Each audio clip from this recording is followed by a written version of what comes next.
حي على الفلاح.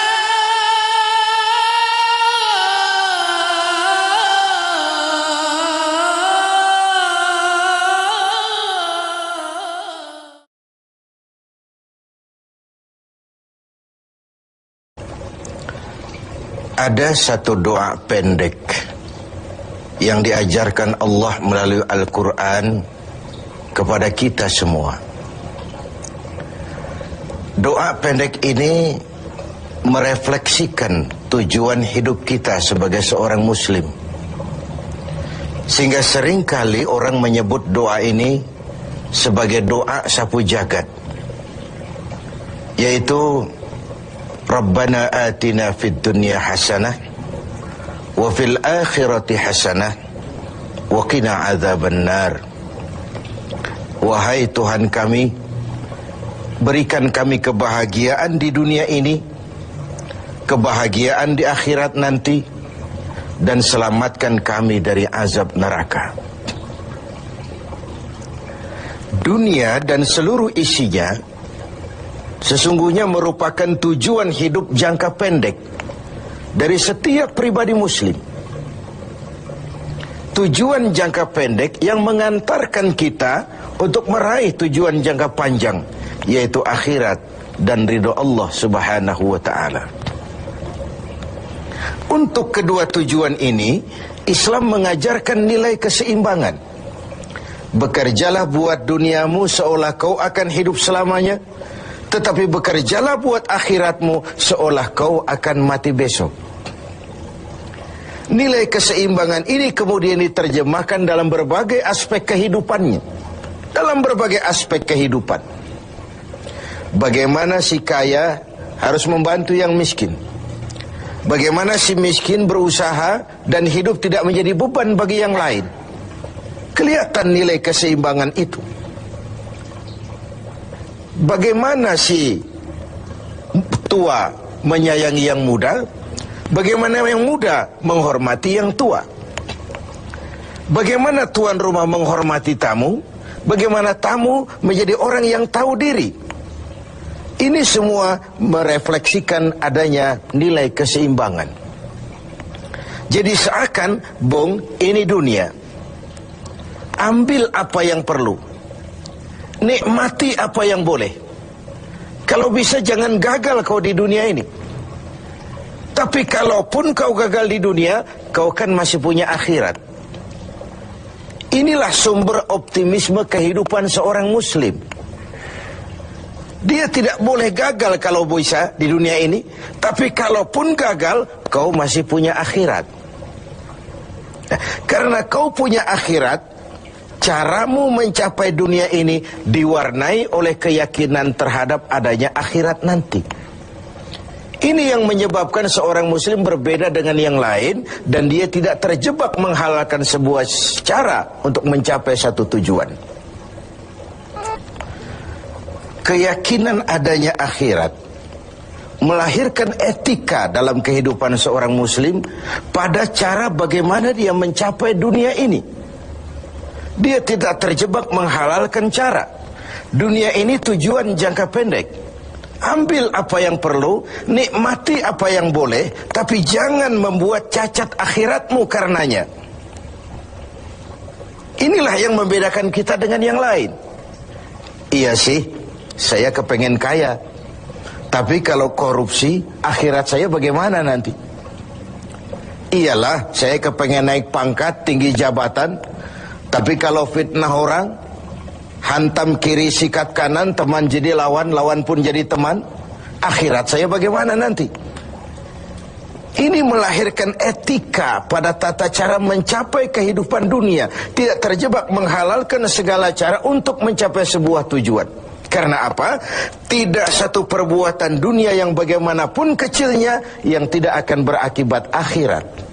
Raih duniamu, ambil apa yang perlu, nikmati apa yang boleh, tapi pada sisi lain jaga jangan sampai dia membuat cacat di akhirat nanti.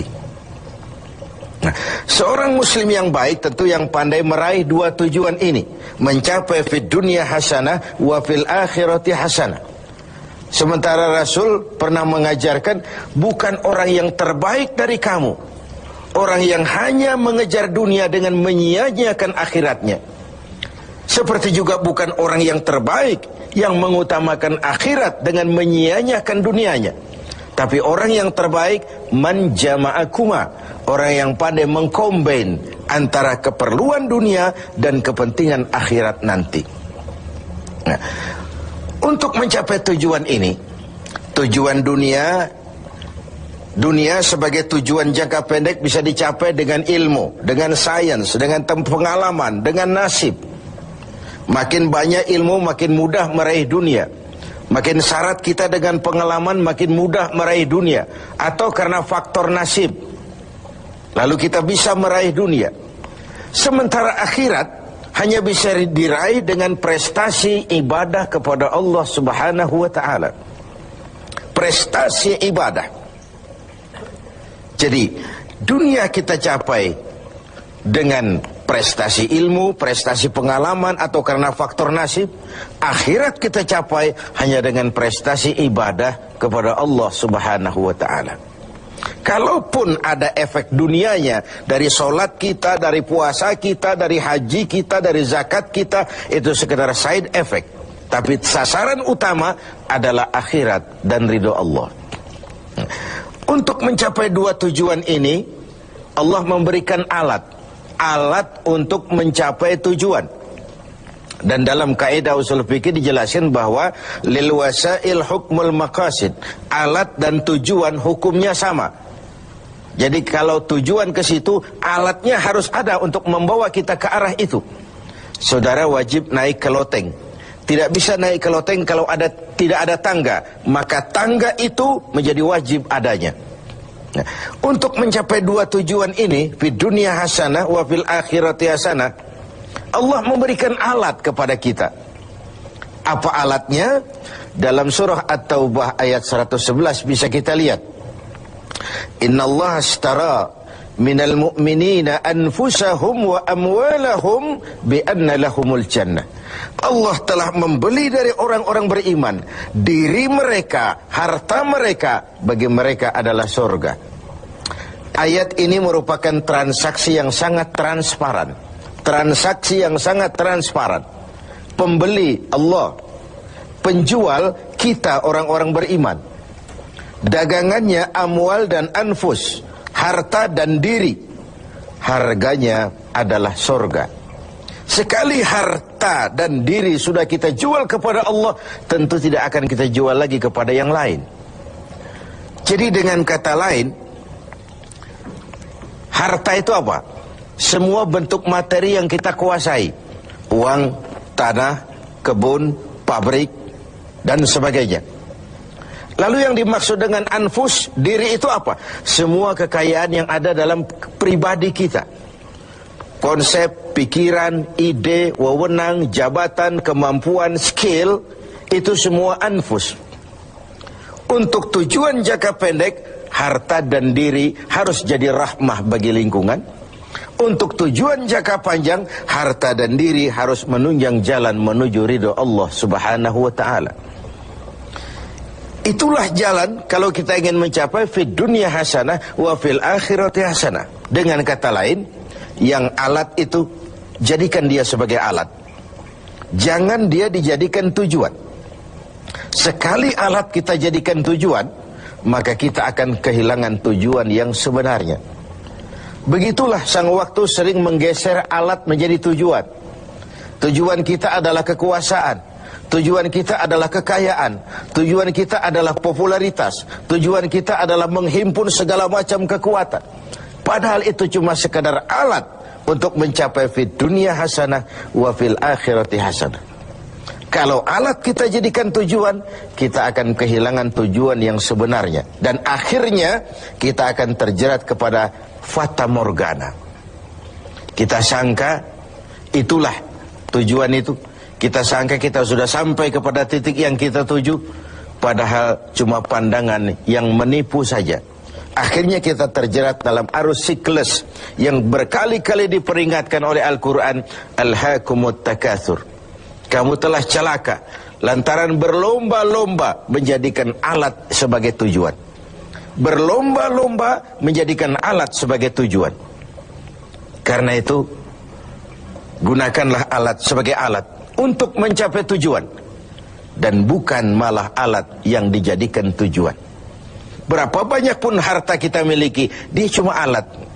Setinggi apapun kedudukan yang kita capai, dia cuma alat. Sebanyak apapun ilmu pengetahuan yang kita kuasai, dia cuma sekedar alat untuk mencapai fid dunya hasanah wa fil akhirati hasanah. Dengan puasa Ramadan kita harapkan menjadi laboratorium rohani yang membina nilai-nilai keseimbangan. Sebab kalau tidak ada nilai keseimbangan, akan pincanglah gaya hidup kita. Tidak mustahil kita terjebak pada materialisme, hedonisme yang pada akhirnya lagi-lagi mengantarkan kita kepada fata morgana. Semoga ibadah puasa makin menyadarkan kita untuk memperalat yang memang alat, dan menjadikan tujuan yang memang tujuan untuk mencapai fid dunya hasanah wa fil akhirat